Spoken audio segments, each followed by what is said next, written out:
चौराहे वाली दुकान मिल गई है हमको। अरे वाह! रुको, मैं अपनी माँ को फ़ोन लगाकर बता देती हूँ। अरे मैं भी अपने रिश्तेदारों को बता देती हूँ। कितनी खुशी की बात है। हाँ हाँ, मैं भी अपने दोस्तों को बता देता हूँ। एक हफ्ते बाद रजिस्ट्री है। बस, घर में खुशी का मौका था। उन तीनों ने अपने-अपने फ़ोन उठाए और लोगों में बात फैलाना शुरू कर दिया। और रही सही कसर, श्वेता बहू ने अपने पड़ोस में सबको बताकर कर दी। अरे वर्मा आंटी, अब हम भी जल्दी कार ले लेंगे। घर का रेनोवेशन होगा और ठाट से रहेंगे हम भी। अरे ऐसा क्या हुआ? लॉटरी बाटरी लग गई है क्या? अरे इस बार चौराहे वाली मॉल में हमको भी दुकान मिल गई है। दुकान नंबर 21, जो एकदम चौराहे पर है। अब ग्राहक बढ़ेंगे तो आमदनी भी बढ़ेगी ही ना। अरे वाह, कितनी खुशी की बात है। मैं बहुत खुश हूँ तुम्हें इतना खुश देख के। बाकी एक बात कहूँ, सबको मत बताते फिरना। किसी की नजर लग जाएगी तो खुशी की खबर वापस लौट जाएगी। हैं? ऐसे थोड़ी ना होता है। अब डरा रही हो। अरे सही कह रही हूँ। काली नजर कहते हैं इस चीज को, जब आप किसी को कुछ बताओ और वो काम बिगड़ जाए। अरे लेकिन मैं तो। तुमने सबको बता दिया ना? हाँ, फोन लगा लगा के। अब बच के रहना। काली नजर बड़ी खतरनाक होती है। श्वेता इतनी खुश रहती है कि वो वर्मा आंटी की बात पर ध्यान ही नहीं देती, जबकि पड़ोस में और भी लोगों से खुशी की खबर शेयर करती रहती है। अगले दिन राजेश बहुत दुखी होकर घर आता है। अरे बेटा, क्या हुआ? मुंह क्यों सूजा हुआ है? मधुमक्खी ने काट लिया क्या? माँ, वो दुकान किसी और के पास चली गई। किसी ने ज्यादा भाव लगा दिया। अरे पर बात तो आपसे हुई थी ना उस दुकान वाले की। हाँ, आज मैं टोकन अमाउंट देने गया था, तब मुझे पता चला। कोई आकर सुबह मुझसे पहले ही ज्यादा अमाउंट दे गया। हम्म, काली नजर। क्या? क्या कहा? वर्मा आंटी ने समझाया था कि किसी को बताना मत, वरना काली नजर लग जाएगी। अच्छा, तुम्हें उनकी बात मान लेनी चाहिए थी। उनकी बात मान लेती, लेकिन उसके पहले ही सबको बता चुके थे ना हम तीनों। अरे अगली बार से ध्यान रखेंगे। कोई भी नई चीज होगी तो किसी को नहीं बताएंगे। तीनों कुछ दिन ऐसे ही रहते हैं, पर एक दिन श्वेता को एक मेल आता है। राजेश, मेरा ऑनलाइन मेकअप कोर्स कंप्लीट हो गया। अब मैं खुद का पार्लर खोल सकती हूँ। अरे वाह, अपने मोहल्ले में ही खोलते हैं। ये जो घर के सामने दुकान है ना, वहीं। हाँ, यहाँ सस्ती भी मिल जाएगी। अगले दिन श्वेता वर्मा आंटी के पास जाती है, मिठाई का डब्बा लेकर। अरे आओ आओ, कैसे आना हुआ? जोर से नहीं बोलूंगी। वो सामने वाली दुकान है ना, वहां मैं अपनी पार्लर की दुकान खोलने वाली हूँ। उसकी मिठाई है। अरे वाह, बहुत बधाई हो तुमको। हाँ, मैं कमाने लगूंगी तो राजेश पर पूरे घर का बोझ नहीं रहेगा ना आंटी जी। ये तो है। पर ये बता कि तूने ये बात किसी और को तो नहीं बताई ना? अरे नहीं नहीं, पिछली बार गलती कर दी थी।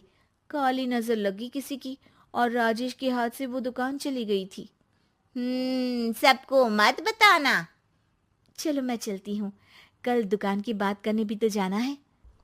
अगले दिन श्वेता दुकान के लिए मालिक से बात करने जाती है।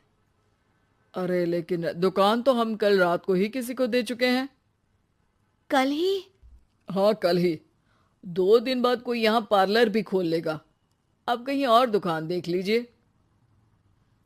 अरे पर हमको भी तो पार्लर ही खोलना था। हाँ भाई, ये एक ही दुकान है। आधी आधी तो नहीं दे सकता ना मैं। राजेश और श्वेता घर पर हताश होकर आ जाते हैं। इस बार तो किसी को बताया भी नहीं था।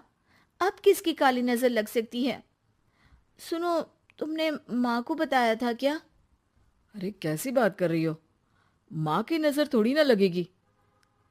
पक्का तुमने किसी को नहीं बताया था ना? सिर्फ वर्मा आंटी को बताया था। उन्होंने ही मुझे किसी को नहीं बताने को कहा। अरे यार, तुम भी सही हो। मेरी माँ को नहीं बताने को कह रही हो, पर वर्मा आंटी को बताना तुम्हें जरूरी लगा। अरे वर्मा आंटी ने ही तो काली नज़र के बारे में बताया था ना।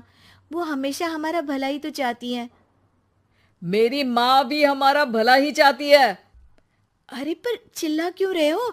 बात नहीं कर सकते क्या आराम से? नहीं आता वो आराम से बात करना, और करना भी नहीं चाहता हूं मैं।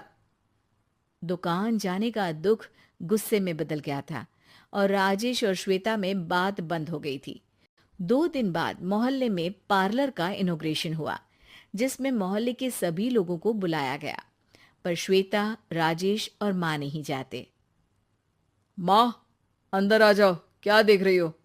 अरे, नया पार्लर देख रही हूं अपने आंगन से। देखो, माँ को दूसरे का सुख देखने में कितना मजा आ रहा है। मेरा दुख नहीं दिख रहा इन्हें।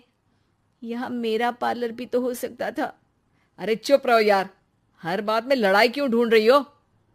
राजेश और श्वेता फिर बहस करने लगते थे।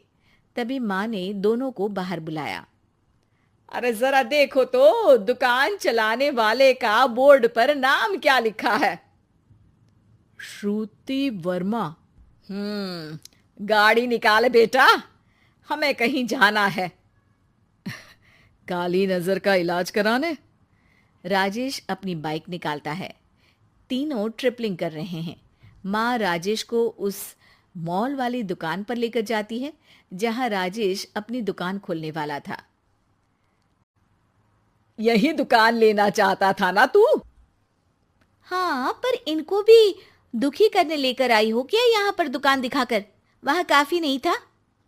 अरे श्वेता, थोड़ा सब्र रख, अभी पता चलेगा कि हम यहाँ क्यों आए हैं। बता, इस दुकान चलाने वाले का नाम क्या है? अनुपम वर्मा। कुछ समझ में आया? वो दुकान वाली श्रुति वर्मा, ये दुकान वाला अनुपम वर्मा, और हमारे पड़ोस में हमने उस दुकानों के बारे में बताया किसको था?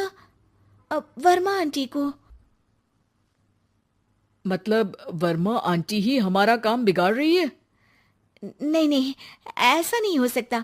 ये बस इत्तेफाक है।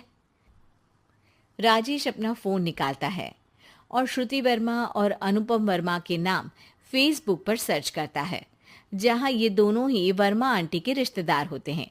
श्वेता को समझ में आ जाता है कि वर्मा आंटी की ही नजर काली नजर है। अब क्या करना है? कोई भी खुशी की खबर हो तो काली नजर से बचना है, यानी वर्मा आंटी से बचना है। अरे पर मुझे ये समझ में नहीं आया कि वो हमारे साथ ऐसा क्यों करेंगी। अरे बेटा, एक सीख है, दूर के आदमी को आपकी तरक्की से कम परेशानी होगी, पड़ोसी को ज्यादा। दोनों माँ की